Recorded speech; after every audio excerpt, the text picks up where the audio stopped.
ಸ್ನೇಹಿತರೆ, ಸತತ 365 ದಿನಗಳ ದೀರ್ಘ ಪ್ರಯಾಣವೊಂದು 2025ರ ಕ್ಯಾಲೆಂಡರ್ ಬದಲಾಯಿಸುವ ಮೂಲಕ ಕಳೆದು ಹೋಗ್ತಾ ಇದೆ.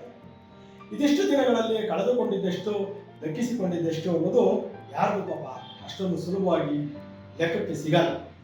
ನಂಬಿಕೆ ಹೆಸರಿನಲ್ಲಿ ವಂಚನೆ, ವಿಶ್ವಾಸ, ಪ್ರೀತಿ, ಪ್ರೇಮ, ಆತ್ಮೀಯತೆ, ಭಾವನೆಗಳು ತಮ್ಮ ಪುಟವನ್ನ ತಿರುವಿ ಹಾಕಿದ್ದಾಗಿದೆ.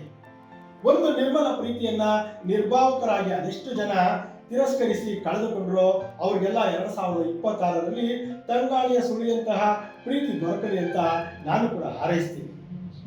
ಬರಡು ಬಿದ್ದ ಮನಸ್ಸಿನಲ್ಲಿ ಎಲ್ಲವೂ ಅಯೋಮಯವಾಗಿದ್ದು, ಯಥೇಚ್ಛವಾಗಿದ್ದು, ಪಡೆದುಕೊಳ್ಳಲಾಗದಂತಹ, ಅನುಭವಿಸಲು ಆಗದಂತಹ, ಹಂಚಿಕೊಳ್ಳಲು ಆಗದಂತಹ ಭಾವನೆಗಳು 2025ರ ಕ್ಯಾಲೆಂಡರ್ ಬದಲಾದಂತೆ ಹೊಸತನ ನೀಡಲಿ. ಒಟ್ಟಾರೆಯಾಗಿ 2026ರ ಸಂವತ್ಸರದಲ್ಲಿ ಎಲ್ಲರಿಗೆ, ಎಲ್ಲವೂ, ನಿಮಗೂ ನನಗೂ ಸಿದ್ಧಿಯಾಗಲಿ ಅಂತ ಹಾರೈಸ್ತೀವಿ. ಹೊಸ ವರ್ಷದ ಹಾರ್ದಿಕ ಶುಭಾಶಯಗಳು.